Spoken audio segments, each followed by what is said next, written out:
Hello दोस्तों, नमस्कार। आपका स्वागत है आपके अपने YouTube channel target entrance exam पर। दोस्तों, हम इस वीडियो में बात करने वाले हैं यूपी बीएड में कैसे एडमिशन होता है, कितने नंबर लाने होते हैं, क्या इसका सिलेबस रहेगा, कैसे आप कम समय में तैयारी कर सकते हैं, कब आपका एग्जाम होने वाला है, एडमिट कार्ड क्या चीज़ें हैं, जो भी चीज़ें यहाँ पर सब आपको अच्छे से इन्फॉर्मेशन देंगे। तो आप लोग इस वीडियो को पूरा देखना और यहाँ पर आपको पूरा जो संपूर्ण तैयारी है वो भी आपको कराई जा रही है। जो सारे अपडेट्स होते हैं वो सारे आपको अपडेट्स दिए जाते हैं। एडमिशन भी हमारे द्वारा कराए जाते हैं, उसके लिए आप इस नंबर पर संपर्क कर सकते हैं। यहाँ पर आपको जो भी एडमिशन के रिगार्डिंग इन्फॉर्मेशन है, तभी आपको मिल जाएगी। बाकी हम पूरा ओपनली आपको बताते हैं कितनी फीस रहती है, क्या चीज़ें हैं, तो कोई भी चीज़ यहाँ पर छिपी हुई आपसे नहीं रहती है। हमारा एप्लीकेशन आप डाउनलोड कर लेना। यहाँ पर आपको जो क्लासेस होती हैं, उन सब की आपको पीडीएफ यहाँ पर मिल जाएगी। बाकी जो नोट्स वगैरह रहेंगे बीएड के, डीएड के, वो भी आपको यहीं पर देखने को मिलेंगे। ठीक है, व्हाट्सएप ग्रुप को भी ज्वाइन कर लेना ताकि आपको सारे अपडेट्स यहाँ पर मिलते रहें। तो हम लोग स्टेप बाय स्टेप चलेंगे, सारी चीज़ें आपको यहाँ पर बताएँगे। सबसे पहले जो फॉर्म की डेट है वो भी चल रही है और लास्ट डेट आपका पहले 10 मार्च थी, लेकिन अभी 5 अप्रैल है, बिना किसी अतिरिक्त शुल्क के। यानी कि आप 5 अप्रैल तक अपने फॉर्म को हर हाल में भर दीजिए ताकि कोई भी एक्स्ट्रा फीस आपसे नहीं लगे। और जो एंट्रेंस एग्जाम की डेट है वो आपका 31 मई को होगा, ऐसा न्यूज़ में आ चुका है कई बार। हालाँकि वेबसाइट पर 26 अप्रैल ही दिखाई दे रहा है, लेकिन वो पॉसिबल नहीं है और आपका जो एग्ज़ाम है वो 31 मई को होगा, ठीक है?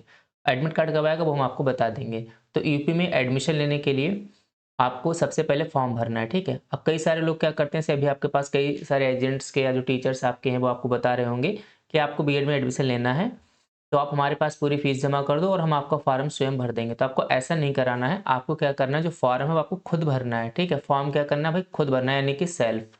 या तो आप खुद भरें या फिर किसी शॉप पर जाकर, कैफ़े पर जाकर अपने फॉर्म को फिल करवाएँ।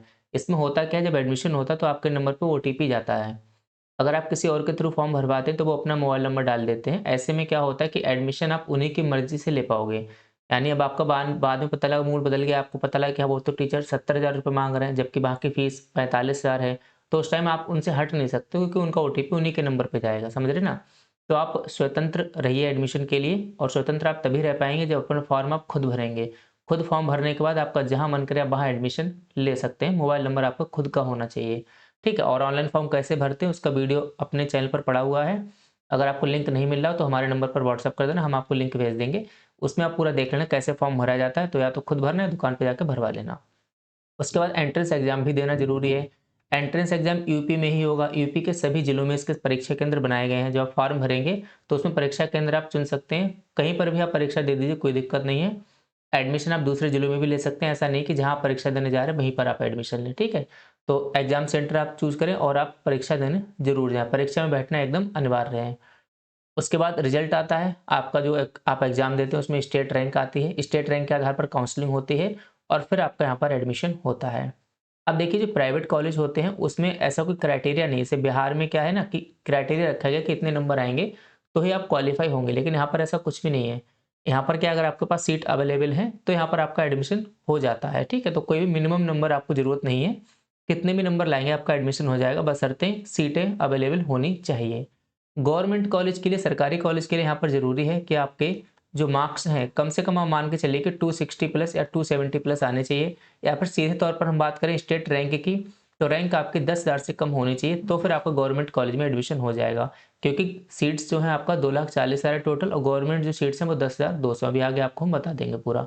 ये सभी डॉक्यूमेंट्स हैं जो कि आपके ज़रूरी हैं आपके फॉर्म को भरने के लिए। जो कॉलेज आपका जहाँ पर आप एडमिशन लें वो कॉलेज एनसीटी के द्वारा अप्रूव्ड होना चाहिए। बाय काउंसलिंग के थ्रू अपना एडमिशन लेना। Practical fees, examination fees, teaching manage, no extra charge, ये सब चीज़ें उनसे पूछ लेना। अगर हमारे पास एडमिशन लेते हैं तो ये सारे चार्ज इंक्लूड रहते हैं, और टोटल फीस होती है उसी में से हम पूरा यहाँ पर आपका माइनस करते हैं। सारे अपडेट्स हैं जो लगातार हमने आपको दिए हुए हैं, ठीक है? अब यहाँ पर थोड़ा और जान लेते हैं कि आपको तैयारी कैसे करनी है, सिलेबस कैसा है, ठीक है? अभी आएँगे, हमारी फीस क्या है एडमिशन की वो हम आपको बताएँगे। मेरठ में 48,000 है और मैनपुरी में 46,000 है, ठीक है? अभी के लिए है, लेकिन अगर आगे फीस बढ़ेगी तो हमें बढ़ानी पड़ेगी। टोटल सीट्स कितनी, 2,40,000 है, गवर्नमेंट सीट्स हैं 10,200। अच्छा, गवर्नमेंट में कितनी फीस लगती है, तो गवर्नमेंट में आपका मानकर चलिए 5 से 10,000 रुपए पर ईयर में हो जाता है एडमिशन, इससे ज़्यादा फीस यहाँ पर नहीं लगती है। उसके बाद अगर आवेदन फॉर्म में कोई गलती हो जाती है तो आप जो अंतिम तिथि है, यानी कि 10 अप्रैल जो अंतिम तिथि है, उसके बाद आप 5 दिनों तक अपने फॉर्म में करेक्शन कर पाएँ। करेक्शन कैसे करना है उसका पूरा हम वीडियो बनाकर बताएँगे स्टेप बाय स्टेप, आप लोग बिल्कुल उसके लिए परेशान ना हों। अब देखिए, यहाँ पर बात आते हैं पाठ्यक्रम की, यानी कि सिलेबस की। तो सिलेबस, पहले पैटर्न को समझ लेते हैं कि एग्ज़ाम पैटर्न कैसा है। तो एग्ज़ाम पैटर्न में क्या होता है कि एक ही दिन में 2 पेपर होते हैं। पहला पेपर ये रहा, दूसरा पेपर ये रहा। पहला पेपर आपका होगा 9 बजे से लेकर 12 बजे तक, दूसरा पेपर होगा 2 बजे से लेकर 5 बजे तक। पहले पेपर में आपका 50 क्वेश्चन सामान्य ज्ञान के आएँगे, जो कि सभी छात्रों के लिए करना अनिवार्य है। अनिवार्य का मतलब है कि आपको सामान्य ज्ञान के क्वेश्चन आएँगे सभी के लिए, अनिवार्य की ज़रूरत नहीं, क्योंकि इसमें नेगेटिव मार्किंग भी है। नेगेटिव मार्किंग कितनी है? 1/3 की इसमें नेगेटिव मार्किंग है। तो अगर आप कोई क्वेश्चन गलत करते हैं तो आपके नंबर यहाँ पर कटेंगे। तो आप वही क्वेश्चन करके आएँ जो आपको सही लगे। सामान्य ज्ञान के 50 क्वेश्चन आएँगे। फिर आपके भाषा के हिंदी या अंग्रेजी, इनमें से कोई भी आप जब आप अपना फॉर्म भरा होगा तो आपने फर्स्ट में लैंग्वेज चुनी होगी, हिंदी या इंग्लिश। बहुत से लोग समझते हैं कि वो लैंग्वेज है जिसमें आपको पेपर देना है, ऐसा नहीं है। हिंदी या इंग्लिश भाषा है, यानी कि या तो आप हिंदी के 50 क्वेश्चन करेंगे या फिर इंग्लिश के करेंगे। बाकी पूरा पेपर बाईलिंगुअल आता है, हिंदी इंग्लिश दोनों में पेपर रहेगा। आपका जहाँ से आपको समझ आए वो आप पढ़ लेना। तो 50 क्वेश्चन इसके आएंगे, ये आपको करने हैं। तो टोटल आपका 200 नंबर का पहला पेपर होगा। दूसरे पेपर में रीजनिंग सभी के लिए आएगी, और यहाँ पर जो पार्ट 2 है, यहाँ पर कला वाले छात्रों के लिए जो है सामान्य ज्ञान के क्वेश्चन आते हैं। अभी हम आपको डिटेल में पूरा सिलेबस दिखाएंगे इसी वीडियो में, आगे पूरा आप देखना। विज्ञान का सिलेबस दिखाएंगे, ये कॉमर्स और एग्रीकल्चर वालों के लिए 50-50 क्वेश्चन आएंगे। तो ये अपने अकॉर्डिंग है। बाकी 150 क्वेश्चन ये होते हैं, ये सभी के लिए सेम रहते हैं, चाहे आप किसी भी स्ट्रीम से हो। सामान्य ज्ञान सभी के लिए एक जैसा आएगा, हिंदी सभी के लिए एक जैसी आएगी, रीजनिंग सभी के लिए एक जैसी आएगी। जो विषय योग्यता है वो आपका अलग अलग रहता है। तो उम्मीद है आप समझ गए होंगे पेपर कैसे होता है। एक ही दिन में 2 पेपर होते हैं, दोनों पेपर आपको देना अनिवार्य है। ऐसा नहीं है कि आप एक पेपर दीजिए दूसरे पेपर आप नहीं देंगे, दोनों पेपर आप देंगे। सामान्य ज्ञान का जो सिलेबस है वो आपका ये है, इसका आप स्क्रीनशॉट ले सकते हैं। इसमें आपका पूरा हिस्ट्री हो गया, ज्योग्राफी है, ये सारी चीज़ें यहाँ पर आपसे पूछी जाएंगी। इनकी प्रैक्टिस हम लगातार करा रहे हैं, प्रैक्टिस सेट्स भी करा रहे हैं। बाकी इसके लिए आप बुक्स भी यहाँ पर ले सकते हैं, ठीक है। बुक्स ले लीजिए, उसके लिए आपको पूरा थ्योरी वगैरह सब कुछ इसमें दी हुई, तो वहाँ उनको बुक्स को लेकर आप वहाँ से अपनी पढ़ना स्टार्ट कर दीजिएगा। साथियों, हम बात करने वाले हैं यूपी बीएड प्रेस परीक्षा की बेस्ट बुक के बारे में, जो कि आपकी परीक्षा के लिए बहुत ही उपयोगी साबित होगी। ये चक्षु पब्लिकेशन के द्वारा यहाँ पर प्रकाशित की गई है। ये कला वर्ग वाले छात्रों के लिए है, जो कि संपूर्ण स्टडी गाइड बुक है। इसमें आपको एक सरल पेपर भी मिलता है, जिसकी मदद से आप पूरा देख पाएंगे किस तरीके से पेपर आता है। इसकी पूरी व्याख्या सहित आपको हल भी दिया गया है। इसमें पूरा सामान्य ज्ञान, हिंदी, कला वर्ग और रीजनिंग सभी सब्जेक्ट कवर किए गए हैं। तो आपको इसके अलावा कोई भी बुक लेने की जरूरत नहीं पड़ेगी। इस बुक को आप परचेज कर सकते हैं नीचे दी गई लिंक से, या फिर आप इनके व्हाट्सएप नंबर से भी परचेज कर पाएंगे, नीचे कमेंट बॉक्स में दिया गया है। या आप डायरेक्टली अमेजॉन, फ्लिपकार्ट, वहाँ से भी इस बुक को आप परचेज कर सकते हैं। ये इसका पूरा फ्रंट पेज है। इसमें आप देख सकते हैं इसके अंदर ही पूरा प्रेस परीक्षा का जो पैटर्न है वो दिया गया है। विषय सूची दी गई है, सामान्य ज्ञान है, हिंदी है, इंग्लिश है, आपका रीजनिंग है, कला वर्ग है। तो इसमें थ्योरेटिकल भी दिया गया है और थ्योरी के बाद क्वेश्चन भी दिए गए हैं। ये देखो मॉडल पेपर दिया गया है, और इस मॉडल पेपर का जो हल है पूरा यहाँ पर व्याख्या सहित हल बाद में दिया गया है, जिसकी मदद से आप अच्छे से समझ पाएंगे, ठीक है। और इसमें जो पूरा जो हम थ्योरी की बात कर रहे थे, इस तरीके से देखो यहाँ पर थ्योरी भी दी गई है। तो ये तो उनकी स्टडी गाइड बुक है, ये तो आपको लेनी ही लेनी है। और इसके साथ ही यहाँ पर जो इनका प्रैक्टिस सेट है वो भी आप लीजिएगा, क्योंकि प्रैक्टिस आपको पता है बहुत जरूरी होती है। तो यहाँ पर प्रैक्टिस सेट और स्टडी गाइड बुक दोनों को ही आप लीजिएगा। दोनों को लेने के लिए नीचे डिस्क्रिप्शन बॉक्स में हमने लिंक दे दी गई है, या फिर सीधे आप अमेजोन और फ्लिपकार्ट से भी इनको जो है ले इसके सकते बाद हैं। देखिए यहाँ पर आपका हिंदी है, तो हिंदी में आपके ये सारे टॉपिक्स हैं, ठीक है। इनको आप पढ़ लेंगे, चाहे बुक से चाहे अपना प्रैक्टिस सेट भी कर सकते हैं। इसके बाद जो इंग्लिश लेंगे तो वो ये वाले चीज़ें सारी पढ़ेंगे, अपना स्क्रीनशॉट ले लेना। ये पूरा रीजनिंग के हैं, जो आपके सारे यहाँ पर टॉपिक्स दिए हैं। आप बुक लेंगे तो उसमें भी आपके सारे टॉपिक्स दिए हुए रहेंगे, ठीक है। ये आपका कला वर्ग वाले छात्र के लिए है। जो पेपर 2 का पार्ट 2 है, ये क्या है, पेपर 2 का पार्ट 2 जो है ना, 50 क्वेश्चन, वो इस वाले इन वाले टॉपिक से आपको 50 क्वेश्चन देखने को मिलेंगे।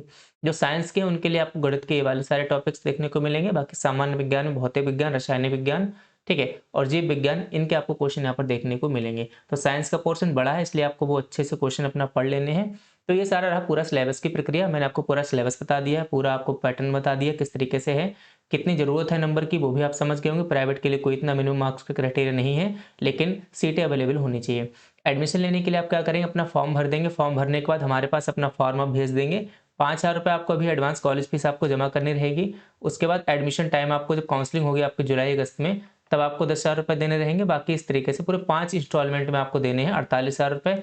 इससे ज़्यादा फीस नहीं लगेगी, लेकिन सीट्स की संख्या कम है हमारे पास, क्योंकि कम फीस है तो ये सीट्स बहुत जल्दी भर रही हैं। मुश्किल से भी 10 या 15 सीट इसमें बची हुई हैं। इसके बाद हम लोग जो है दोबारा से कॉलेज से बात करेंगे, अगर फीस बढ़ती है तो बढ़ानी पड़ेगी, वरना इसी फीस में हमारे आगे एडमिशन लगातार चलते रहेंगे, ठीक है।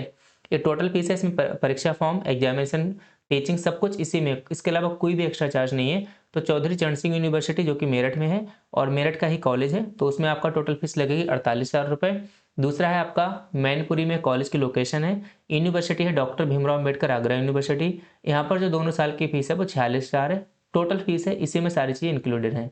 तो एडमिशन लेने के लिए आप सिंपल सा हमारा जो कॉन्टैक्ट नंबर है इस पर आप क्या करेंगे, हमको मैसेज कर दीजिए, अपना फॉर्म भेज दीजिए और हम आपको सारी डिटेल्स यहाँ पर भेज देंगे। कोई भी दिक्कत नहीं आएगी, पूरा हम लोग ज़िम्मेदारी के साथ काम करते हैं। हम आपके साथ हैं आपके पूरे इस बीएड के 2 साल के सफ़र में।